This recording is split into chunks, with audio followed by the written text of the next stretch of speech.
पुस्तक का नाम प्रतिभा पुरुषार्थ की चेरी। लेखक वेदमूर्ति तपोनिष्ठ पंडित श्रीराम शर्मा आचार्य जी। ऑडियो 4। शीर्षक है प्रतिभा निकलती है प्रतिकूलताओं से। प्रगति पथ पर आगे बढ़ने के लिए मार्ग में आए विघ्न बाधाओं का साहस एवं पुरुषार्थ द्वारा मुकाबला करना पड़ता है।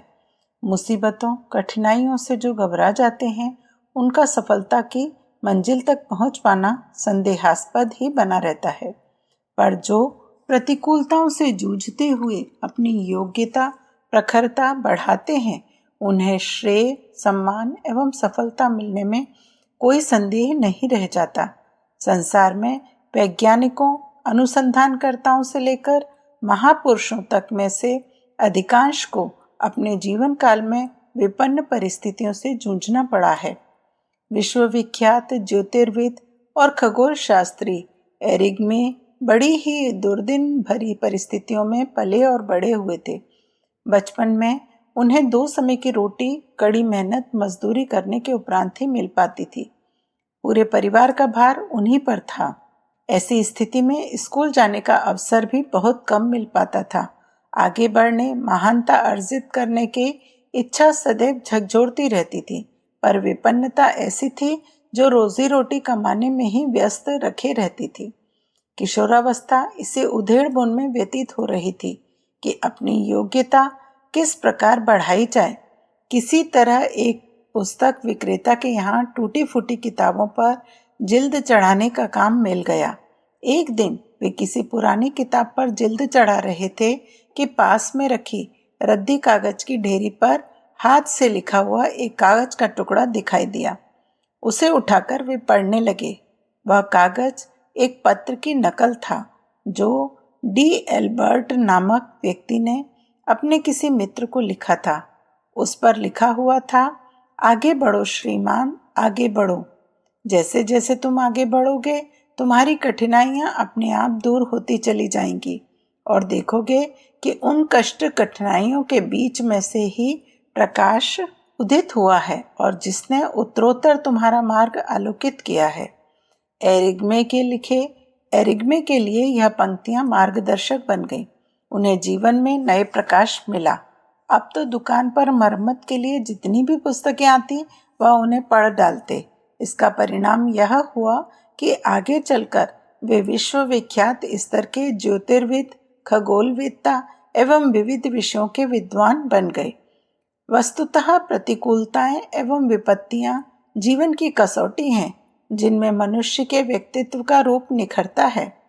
इनसे खुलकर निपटने से इच्छा शक्ति प्रबल होती है और बड़े काम करने की क्षमता प्राप्त होती है। मुसीबतों में मनुष्य की आंतरिक शक्तियां एकत्रित और संगठित होकर काम करती हैं। जीवन की कोई भी साधना कठिनाइयों में होकर निकलने पर ही पूर्ण होती है। अतः ऐसी परिस्थितियों की परवाह न करके जो व्यक्ति इस निश्चय से कार्य में जुटते हैं उन्हें अपना उद्देश्य पूरा करना ही है। इसके लिए कितना ही उद्योग एवं परिश्रम क्यों न करना पड़े, वे अपने लक्ष्य को प्राप्त कर लेते हैं। इस संबंध में प्रसिद्ध गणितज्ञ श्रीनिवास रामानुजम का उदाहरण सर्वविदित है। मद्रास के एक बहुत ही गरीब घराने में उनका जन्म हुआ था। पढ़ने लिखने में कमजोर थे। अंग्रेजी विषय में अच्छे नंबर ना ला सकने के कारण अगली कक्षा में प्रवेश नहीं मिला। 15 वर्ष की आयु में ही पढ़ाई बंद हो गई। निराशा और हताशा की इन्हीं घड़ियों में उनके हाथ गणित की कोई पुस्तक लग गई। उस पुस्तक के सहारे ही उन्होंने गणित का अभ्यास बढ़ाया और इस विषय में इतनी पारंगतता प्राप्त कर ली कि कैम्ब्रिज विश्वविद्यालय ने उन्हें अपने यहाँ अध्ययन के लिए आमंत्रित किया। इसके बाद प्रयत्न और पुरुषार्थ के बल पर उनकी जीवन पुस्तक में सफलता के अध्याय जोड़ते गए। आज जब विश्व भर में किसी स्थान पर गणित के विकास में योगदान की चर्चा चलती है तो रामानुजम का नाम सर्वप्रथम लिया जाता है, जिन्होंने अल्पायु में ही अपनी विलक्षण प्रतिभा से सारे विश्व को प्रभावित किया था। सच तो यह है कि विघ्न बाधाएं मानवीय पुरुषार्थ की परीक्षा लेने आती हैं। व्यक्तित्व भी अधिक प्रखर, परिपक्व विपरीत परिस्थितियों में ही बनता है। लायोन्स नगर में एक भोज आयोजित था। नगर के सभी प्रमुख विद्वान, साहित्यकार एवं कलाकार आमंत्रित थे। प्राचीन ग्रीस की पौराणिक कथाओं के चित्रों से संबंधित एक विवाद की गुत्थी किसी से भी नहीं सुलझ रही थी। तभी गृह स्वामी ने अपने एक नौकर को बुलाया और संबंधित विवाद को निपटाने के लिए कहा। सभी को आश्चर्य हुआ कि भला नौकर क्या समाधान देगा, किंतु नौकर ने संबंधित विषय पर जो तर्क तथ्य प्रस्तुत किए, उससे न केवल विवाद समाप्त हुआ, वरन सभी विद्वान उसकी तार्किक विवेचना को सुनकर हतप्रभ रह गए। उनमें से एक विद्वान ने नौकर से पूछा, महाशय, आपने किस विद्यालय में शिक्षा प्राप्त की है? नौकर ने बड़ी ही विनम्रता से उत्तर दिया, श्रीमान, कई स्कूलों से शिक्षा प्राप्त की है, किंतु मेरा सबसे अधिक प्रभावशाली शिक्षण विपत्ति रूपी पाठशाला में हुआ है। विपत्तियों से जूझने वाला यही बालक आगे चलकर जीन जैक रूसो के नाम से प्रख्यात हुआ, जिसकी क्रांतिकारी विचारधारा ने प्रजातंत्र को जन्म दिया। सुप्रसिद्ध विद्वान विलियम काबेट ने अपनी आत्मकथा में लिखा है कि प्रतिकूलताएं मनुष्य के विकास में सबसे बड़ी सहचर हैं। आज मैं जो कुछ भी बन पाया हूँ, विपन्न परिस्थितियों के कारण ही संभव हो सका है। इसी तरह कार्ल मार्क्स का जन्म भी गरीबी में हुआ। मरते दम तक विपन्नताओं ने उनका पीछा नहीं छोड़ा। इस निपट निर्धनता में भी वे वैचारिक साधना करते रहे और एक दिन समाज की नई व्यवस्था, साम्यवाद के प्रणेता बने। जीवन भर संघर्षरत रहते हुए भी उन्होंने कैपिटल जैसे विश्वविख्यात ग्रंथ की रचना की। इस कार्य में उसकी पत्नी मेरी ने उनकी पूरी मदद की। अनुकूलताएं एवं साधन सुविधा न होते हुए भी कितने ही निर्धन बच्चे विद्वान, ज्ञानी एवं महामानव बने। इससे भारतीय इतिहास के पन्ने भरे पड़े हैं। ज्ञानेश्वर, तुकाराम, कालिदास, सूरदास, तुलसीदास से लेकर विद्यासागर, प्रेमचंद्र, महावीर प्रसाद द्विवेदी, निराला आदि का जीवन उठाकर देखा जाए तो वह कठिनाइयों और विपन्नताओं का एक जीता जागता इतिहास मिलेगा। ये संकटों की तनिक भी परवाह किए बिना अपने पथ पर अविचल अबाध गति से बढ़ते रहे, फलतः सफल हुए और अभिनंदनीय भी बने। आपदाएं, मुसीबतें मानव जीवन के लिए खराद का काम करती हैं। उनसे लड़ने और विजय प्राप्त करने से मनुष्य के जीवन में जिस आत्मबल का विकास होता है, वह एक अमूल्य संपत्ति होती है, जिसको पाकर अपार संतोष होता है। अवरोधों से संघर्ष करके जीवन में एक ऐसी तेजी उत्पन्न होती है जो मार्ग में आए समस्त झाड़ झंखाड़ों को काटकर दूर कर देती है। स्वामी विवेकानंद की जीवन गाथा इसका प्रमाण है।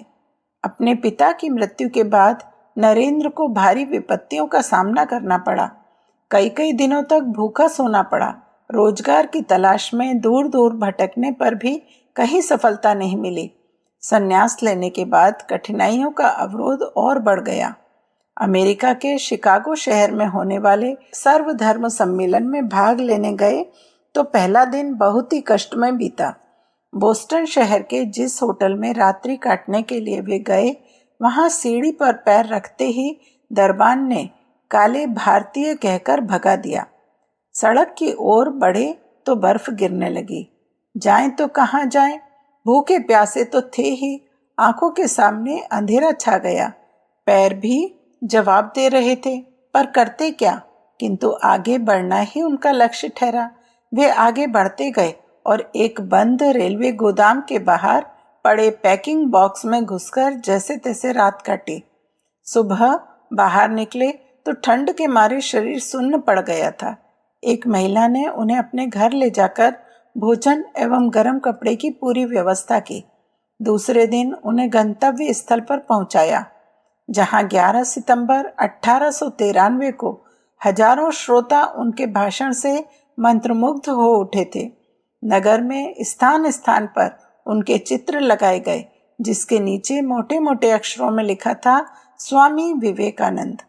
ऐसा नहीं कि संसार में सारे महापुरुष असुविधापूर्ण परिस्थितियों में ही जन्मे और पले हों। ऐसे अनेक महामानव हुए हैं जिनका जन्म बहुत ही संपन्न परिस्थितियों में हुआ। वे चाहते तो जीवन भर संपन्नतापूर्ण परिस्थिति में रहते और कठिनाइयों से बचते हुए बहुत से काम कर सकते थे, किंतु उन्होंने वैसा नहीं किया, वरन असुविधापूर्ण परिस्थितियों को स्वेच्छापूर्वक वर्ण किया। बुद्ध, महावीर, अरविंद, गांधी आदि महापुरुष ऐसे ही थे जिन्होंने जानबूझकर कंटकाकीर्ण मार्ग चुना। संकट पर संकट आते गए, फिर वे अविचल भाव से उनका सामना करते हुए अपने गंतव्य पथ की ओर बढ़ते ही गए और अंततः अपने उद्देश्य में सफल हुए। ऐसे अनेक उदाहरण हैं जो यह बताते हैं कि प्रगति प्रतिकूलताओं के बीच जीते हुए प्राप्त की जाती है। ऐसे अपवाद भी होते हैं जिन्हें सब कुछ बिना परिश्रम के प्राप्त हो जाता है। सुख, समृद्धि, प्रतिभा, कीर्ति, यश प्रखर पुरुषार्थ के ही चमत्कार हैं। इसे हमेशा याद रखा जाना चाहिए।